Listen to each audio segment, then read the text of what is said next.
Good morning, brethren, and welcome to our bi-weekly program entitled A Glance at the Word, which is broadcast live every Monday and every Wednesday at 8 a.m. West Africa time, which is 7 a.m. GMT. Today is April the 4th, 2022, and our topic is entitled God's Hidden Hand.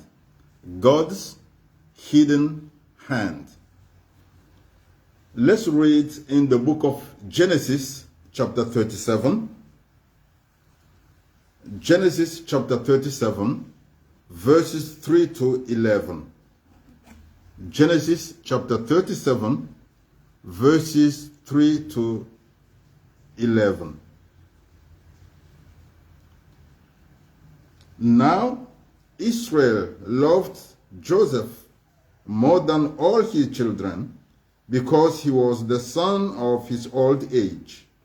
Also, he made him a tunic of many colors. But when his brothers saw that their father loved him more than all his brothers, they hated him and could not speak peaceably to him. Now Joseph had a dream, and he told it to his brothers, and they hated him even more. So he said to them, "Please hear this dream which I have dreamed. There we were, binding sheaves in the field. Then behold, my sheaf arose and also stood upright, and indeed your sheaves stood all around and bowed down to my sheaf. And his brothers said to him, Shall you indeed reign over us? Or shall you indeed have dominion over us? So they hated him even more for his dreams and for his words. Then he dreamed still another dream and told it to his brothers and said, Look, I have dreamed another dream, and this time the sun, the moon, and the 11 stars bowed down to me. So he told it to his father and his brothers, and his father rebuked him and said to him, What is this dream that you have dreamed? Shall your mother and I and your brothers indeed come to bow down to the earth before you? And his brothers envied him, but his father kept the matter in mind. I'm sorry there is no light today. That is why I'm struggling to read the passage in the Bible. Well, this happens from time to time. I have electricity failures. Okay. The story we read is the story of Joseph. We all know, at least even roughly, the story of Joseph, one of Jacob's children. Jacob loved Joseph more than all his other children, and apparently everybody knew about it. So this made Joseph's brothers hate Joseph. You know, favoritism within a family is not a good thing. Okay, but that is a different story. Anyway, we have already thought about it. And it came to pass that God had a specific plan with Joseph. So in Genesis chapter 15, verse 13, we read what God told Abraham. God told Abraham that Abraham's descendants would be strangers and slaves in a land that is not their own land, and where they would be afflicted for 400 full years. And after those 400 years, they would go out of that land as a great nation and with much wealth. Then they would settle in the land of Canaan which the Lord gave them as their possession forever. And God chose Joseph as the one who would make it possible for Abraham's descendants to go and dwell in that foreign land. And at the same time, God chose Joseph to be a great ruler over his parents and his brothers, and even more. He chose Joseph just to be a great ruler. And God made Joseph aware of his plan for him. God showed Joseph in a dream, or in two dreams, that he will be ruling over his brothers, that he will be ruling over his father too, that he will be ruling over a great nation. So in the first dream, God showed Joseph that he will rule over his brothers. And in a second dream, God showed Joseph that Joseph would rule over not only his brothers, but also his father and his mother. But remember, by the time that Joseph had this dream, his late mother was already dead. So the second dream was in fact showing that Joseph would rule over much more than just his family. So God was telling Joseph that Joseph will rule over a country in which his family would also be dwelling. So Joseph told his brothers these two dreams, and his brothers hated him even more. I don't know why Joseph had to tell his brothers these dreams. I don't know. Especially as he clearly knew the wickedness of his brothers. And he also clearly knew that his brothers hated him. I don't know why he had to tell them these dreams.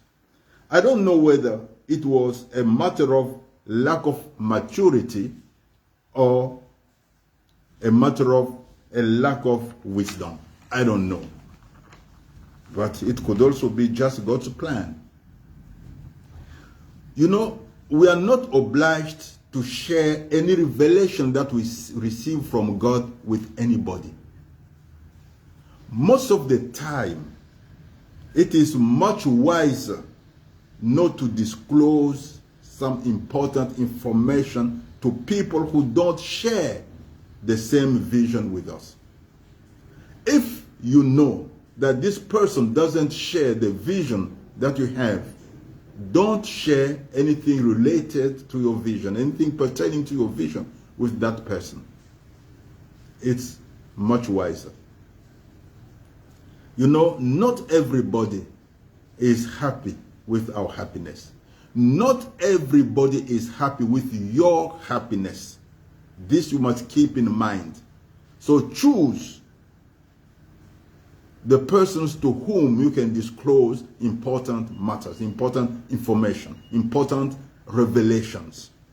So Joseph's brothers were extremely angry at Joseph because of the dreams that Joseph taught them, because of the dreams that Joseph shared with them, because they were angry at Joseph because of God's promise of highness, of greatness and glory for Joseph.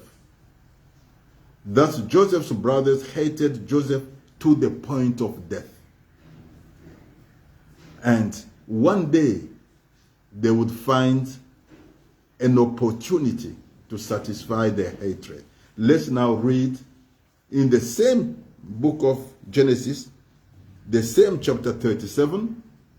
This time, let's read verses 18 to 28. 18 to 28.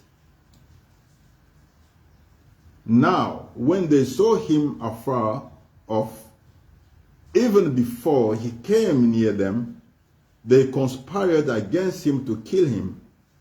Then they said to one another, "Look, this dreamer is coming. Come therefore, let's now kill him and cast him into some pit. And we shall say, some wild beast had devoured him. We shall see what will become of his dreams." But Reuben heard it, and he delivered him out of their hands and said, "Let us not kill him." And Reuben said to them, "Shed no blood, but cast him into the pit which is in the wilderness, and do not lay a hand on him, that he might deliver him out of their hands and bring him back to his father." So it came to pass, when Joseph had come to his brothers, that they stripped Joseph of his tunic, the tunic of many colors that was on him. Then they took him and cast him into a pit, and the pit was empty. There was no water in it. And they sat down to eat a meat. Then they lifted their eyes and looked, and there was a company of Ishmaelites coming from Gilead with their camels, bearing spices, balm, and myrrh on their way to carry them down to Egypt. So Judah said to his brothers, "What profit is there if we kill our brother and conceal his blood? Come and let us sell him to the Ishmaelites, and let not our hand be upon him, for he is our brother and our flesh." And his brothers listened. Then the Midianites traders passed by, so the brothers pulled Joseph up and lifted him out of the pit and sold him to the Ishmaelites for 20 shekels of silver.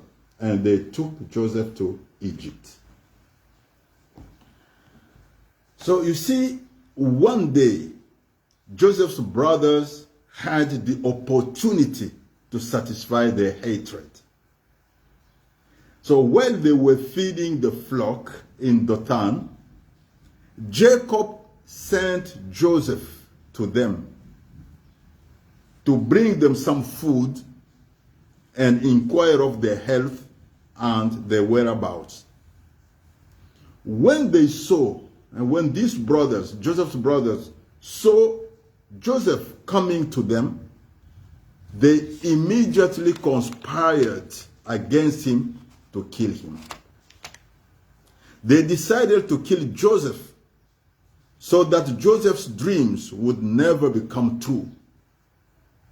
They decided to kill Joseph so that Joseph would never rule over them. They decided to kill Joseph so that Joseph would never reign over them. They decided to kill Joseph so that they would never bow down to Joseph. Joseph's fate was sealed. Joseph definitely had to die. So there was logically no way for Joseph to escape death. And that's then that the hidden hand of God came into action. God's hidden hand first used Jacob's firstborn, Reuben, to spare Joseph's life.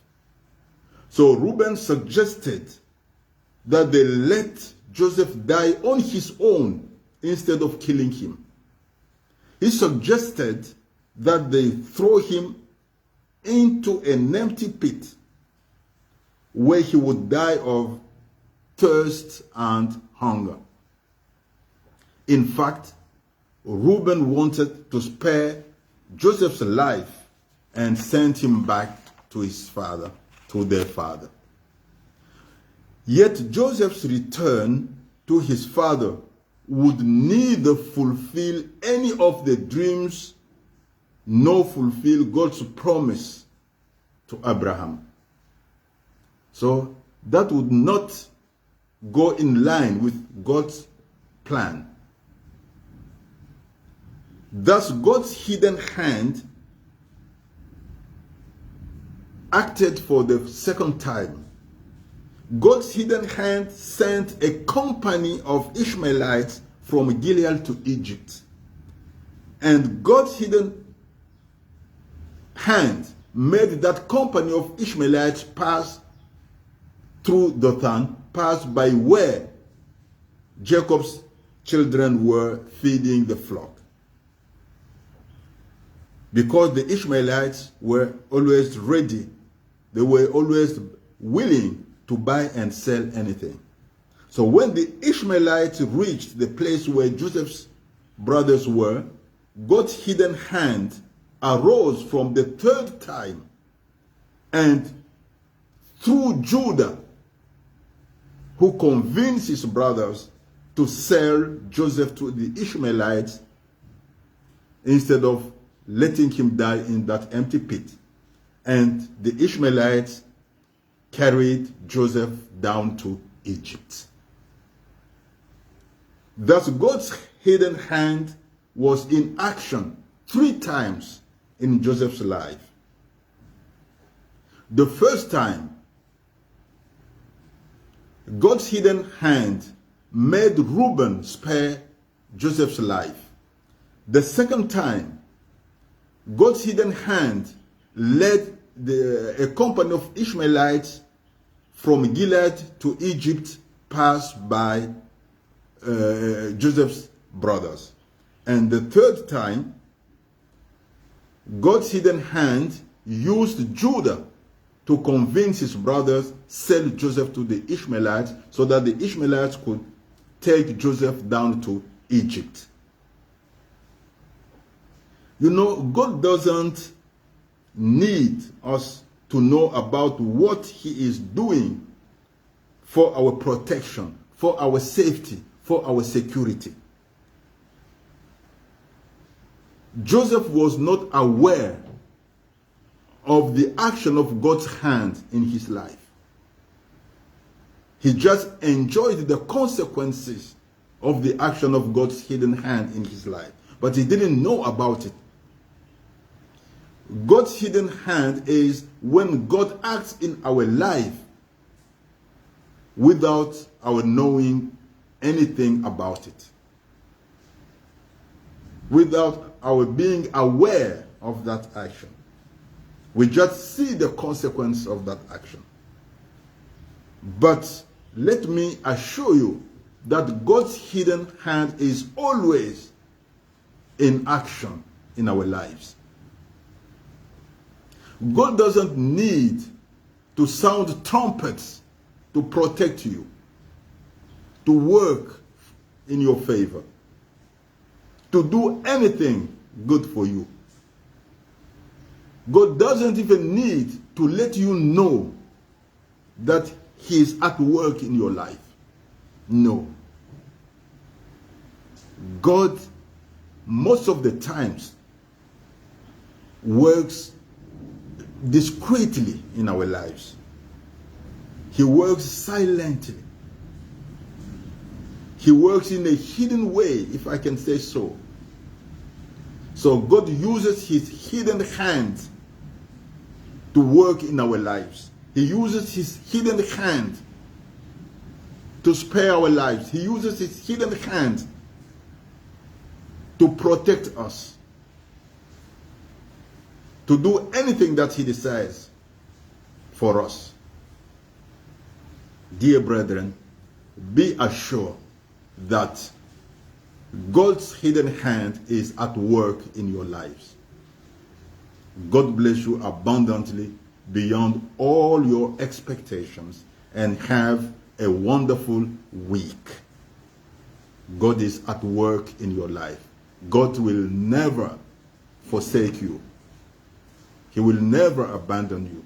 He is always with you, and his hidden hand is always at work in your life.